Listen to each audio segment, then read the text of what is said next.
ಸ್ನೇಹಿತರೆ, ಇವತ್ತಿನ ವಿಡಿಯೋದಲ್ಲಿ ಧನು ರಾಶಿಯವರ 2026ರ ಹೊಸ ವರ್ಷದಲ್ಲಿ ಭವಿಷ್ಯ ಯಾವ ರೀತಿ ಇರುತ್ತೆ ಅಂತ ತಿಳ್ಕೊಳ್ಳೋಣ.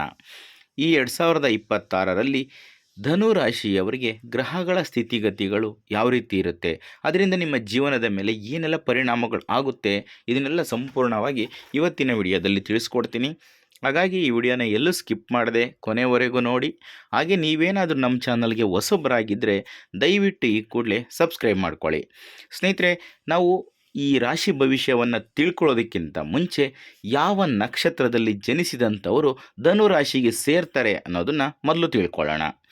ಮೂಲ ನಕ್ಷತ್ರದಲ್ಲಿ ಜನಿಸಿದಂಥವರು, ಮೂಲ ನಕ್ಷತ್ರದ 4 ಪಾದಗಳು, ಹಾಗೆ ಪೂರ್ವಾಷಾಢ ನಕ್ಷತ್ರದ 4 ಪಾದಗಳು, ಜೊತೆಗೆ ಉತ್ತರಾಷಾಢ ನಕ್ಷತ್ರದ ಮೊದಲನೇ ಪಾದದಲ್ಲಿ ಜನಿಸಿದವರು ಧನು ರಾಶಿಗೆ ಸೇರ್ತಾರೆ. ಸ್ನೇಹಿತರೆ, ಒಂದು ರಾಶಿಗೆ 9 ನಕ್ಷತ್ರ ಪಾದಗಳಿರುತ್ತೆ, ಒಂದು ನಕ್ಷತ್ರಕ್ಕೆ 4 ಪಾದಗಳಿರುತ್ತೆ. ಸ್ನೇಹಿತರೆ, ಇದು ತುಂಬ ಜನಕ್ಕೆ ಗೊತ್ತಿರಲ್ಲ, ಇದನ್ನು ನೆನಪಲ್ಲಿ ಇಟ್ಕೊಂಡಿರಿ.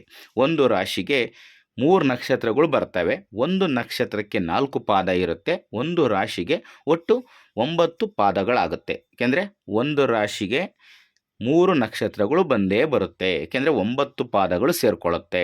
ಹಾಗಾಗಿ ಒಂದು ನಕ್ಷತ್ರಕ್ಕೆ 4 ಪಾದ ಅಂದರೆ 2 ನಕ್ಷತ್ರದಿಂದ 8 ಪಾದ ಆಯಿತು. ಹಾಗಾಗಿ ಇನ್ನೊಂದು ನಕ್ಷತ್ರದಿಂದ 1 ಪಾದ ಸೇರಲೇಬೇಕಾಗುತ್ತೆ, ಹಾಗಾಗಿ 9 ಪಾದ ಬರುತ್ತೆ.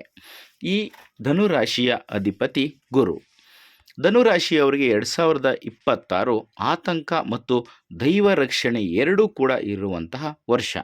ಮುಖ್ಯವಾಗಿ ಸವಾಲು ನಿಮ್ಮ 4ನೇ ಮನೆಯಲ್ಲಿರುವಂತಹ ಅರ್ಧಾಷ್ಟಮ ಶನಿಯಿಂದ ಬರುತ್ತೆ.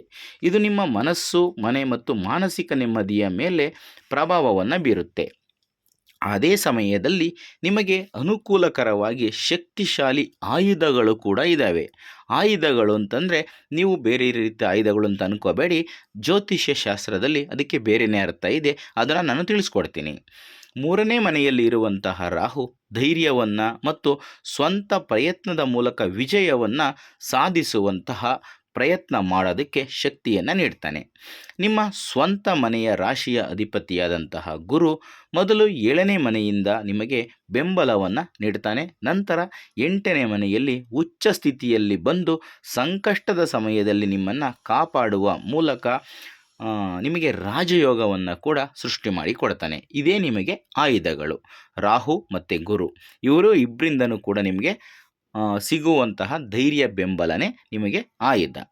ಇನ್ನು ಗ್ರಹಗಳ ಸ್ಥಿತಿಗತಿಗಳು ಯಾವ ರೀತಿ ಇರುತ್ತೆ ಅಂತ ನೋಡೋದಾದರೆ 2026ರ ಹೊಸ ವರ್ಷದಲ್ಲಿ ಮನೆಯಲ್ಲಿ ತಾಳ್ಮೆಯನ್ನು ಮತ್ತು ಹೊರಗಿನ ಪ್ರಪಂಚದಲ್ಲಿ ಧೈರ್ಯವನ್ನು ಕೂಡ ಈ 2026ರ ಹೊಸ ವರ್ಷ ಬಯಸುತ್ತೆ.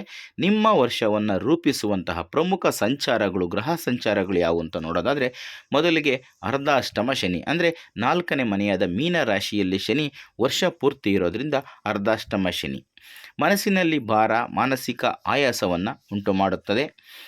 ಮನಸ್ಸಿನಲ್ಲಿ ಭಾರ ಮತ್ತು ಮಾನಸಿಕ ಆಯಾಸ ಎರಡನ್ನೂ ಕೂಡ ಉಂಟು ಮಾಡುತ್ತೆ. ಆಸ್ತಿಗೆ ಸಂಬಂಧಿತ ಸಮಸ್ಯೆಗಳು, ದುರಸ್ತಿಗಳು ಅಥವಾ ವಿವಾದಗಳನ್ನು ಕೂಡ ತರುವ ಸಾಧ್ಯತೆ ಇದೆ. ತಾಯಿಯ ಆರೋಗ್ಯದ ಬಗ್ಗೆ ಆತಂಕ ಅಥವಾ ಮನೆಯಿಂದ ದೂರ ಇರುವಂತೆ ಮಾಡಬಹುದು.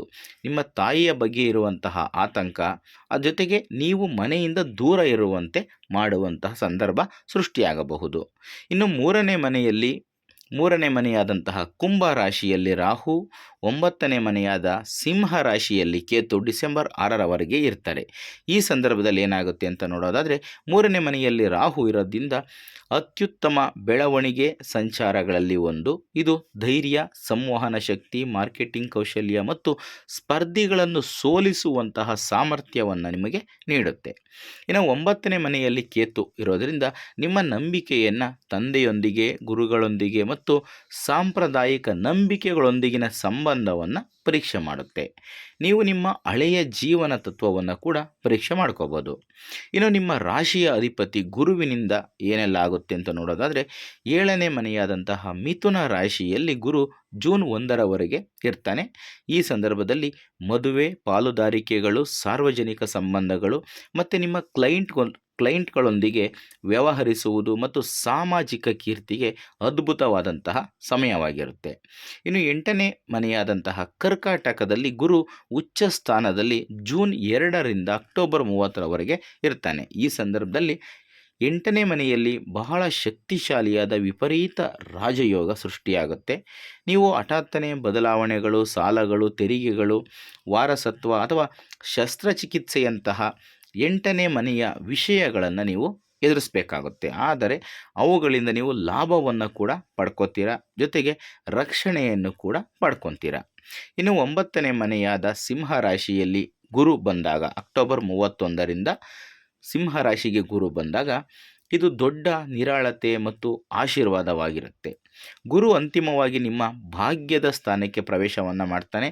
ಈ ವರ್ಷ ಮುಗಿಯುತ್ತಿದ್ದಂತೆ, ಅಂದರೆ 2026ರ ವರ್ಷ ಮುಗಿಯುತ್ತಿದ್ದಂತೆ ನಂಬಿಕೆ ಮತ್ತು ಹಿರಿಯರಿಂದ ಬೆಂಬಲ ಮತ್ತು ದೀರ್ಘಕಾಲೀನ ಅದೃಷ್ಟವನ್ನು ಪುನಃ ಸ್ಥಾಪಿಸಿ ಹೋಗ್ತಾನೆ. ಅದು 2027ಕ್ಕೆ ಮುಂದುವರಿಯುತ್ತೆ. ನಿಮಗೆ ಅದು ತುಂಬ ಅದೃಷ್ಟ ಮತ್ತು ಗುರುವಿನ ಆಶೀರ್ವಾದವನ್ನು ತಂದುಕೊಡುತ್ತೆ.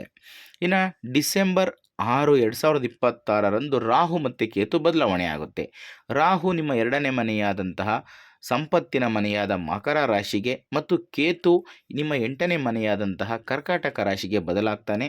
ಅಲ್ಲಿ ಹಣ, ಮಾತು ಮತ್ತು ಆಳವಾದ ಪರಿವರ್ತನೆಯ ಮೇಲೆ ಗಮನವನ್ನು ಹರಿಸಿ 2027ರ ವರ್ಷಕ್ಕೆ ನೀವು ಹೊಸ ಕರ್ಮ ಅಕ್ಷವನ್ನು ಪಡೆಯೋ ರೀತಿಯಲ್ಲಿ ಸಿದ್ಧಪಡಿಸಿ ಹೋಗ್ತಾರೆ.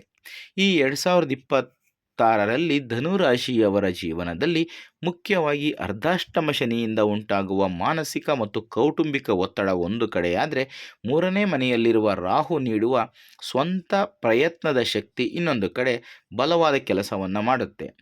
ಜೂನ್ನಿಂದ ಅಕ್ಟೋಬರ್ವರೆಗೆ 8ನೇ ಮನೆಯಲ್ಲಿರುವ ಉಚ್ಚ ಗುರು ಗುಪ್ತ ಲಾಭಗಳು, ಸಂಕಷ್ಟದಲ್ಲಿ ರಕ್ಷಣೆ ಮತ್ತು ಆಳವಾದ ಆಧ್ಯಾತ್ಮಿಕ ಬೆಳವಣಿಗೆಯನ್ನು ನೀಡುತ್ತಾ ವಿಪರೀತ ರಾಜಯೋಗದಂತೆ ಕೆಲಸವನ್ನು ಮಾಡ್ತಾನೆ. ಈ ವರ್ಷವಿಡೀ ನಿಮ್ಮ ನಂಬಿಕೆ ಮತ್ತು ಜೀವನ ತತ್ವವನ್ನು ಶನಿ ಮತ್ತು ಕೇತು ಪರೀಕ್ಷೆಯನ್ನು ಮಾಡ್ತಾರೆ. ಆದರೆ ಕೊನೆಗೆ ಗುರು 9ನೇ ಮನೆಗೆ ಬದಲಾದಾಗ ಧರ್ಮ, ವಿಶ್ವಾಸ ಮತ್ತು ಭಾಗ್ಯದ ಮೇಲೆ ಮತ್ತೆ ನವೀಕರಣ ಮತ್ತು ಸ್ಪಷ್ಟತೆ ಬರುತ್ತೆ. ಒಟ್ಟಾರೆಯಾಗಿ 2026 ಧೈರ್ಯದ ನಿರ್ಧಾರಗಳನ್ನು ತೆಗೆದುಕೊಂಡು ಆಂತರಿಕ ಬದಲಾವಣೆಯನ್ನು ಸ್ವೀಕರಿಸಬಲ್ಲಂತಹ ಧನು ರಾಶಿಯವರಿಗೆ ಬಲವಾದ ಪರಿವರ್ತನೆಯ ವರ್ಷವಾಗಿರುತ್ತೆ. ಸ್ನೇಹಿತರೆ, ಇದಿಷ್ಟು 2026ರಲ್ಲಿ ಧನು ರಾಶಿಯವರಿಗೆ ಶನಿ, ಗುರು, ರಾಹು, ಕೇತು ಈ ಗ್ರಹಗಳಿಂದ ಏನೆಲ್ಲ ಪರಿಣಾಮಗಳಾಗ್ತವೆ, ಯಾವ ಸಂದರ್ಭದಲ್ಲಿ ಅದೃಷ್ಟ ಒಲಿದು ಬರುತ್ತೆ ಅನ್ನೋದಕ್ಕೆ ಸಂಬಂಧಪಟ್ಟಂಥ ಮಾಹಿತಿ. ಈ ಮಾಹಿತಿ ನಿಮಗೆ ಇಷ್ಟ ಆದರೆ ಈ ವಿಡಿಯೋಗೆ ಒಂದು ಲೈಕ್ ಕೊಡಿ, ಹಾಗೆ ಈ ವಿಡಿಯೋನ ಶೇರ್ ಮಾಡೋದನ್ನು ಮರಿಬೇಡಿ. ಇಂಥದ್ದೇ ಮತ್ತಷ್ಟು ಮಾಹಿತಿಗಳಿಗಾಗಿ ನಮ್ಮ ಚಾನಲನ್ನು ಸಬ್ಸ್ಕ್ರೈಬ್ ಮಾಡಿಕೊಂಡು ಪ್ರತಿನಿತ್ಯ ನೋಡ್ತಾ ಇರಿ. ಮುಂದಿನ ವಿಡಿಯೋದಲ್ಲಿ ಮತ್ತೊಂದು ಹೊಸ ರಾಶಿ, ಹೊಸ ವಿಷಯದೊಂದಿಗೆ ಸಿಗ್ತೀನಿ. ಎಲ್ರಿಗೂ ಕೂಡ ಒಳ್ಳೆಯದಾಗಲಿ. ಧನ್ಯವಾದಗಳು.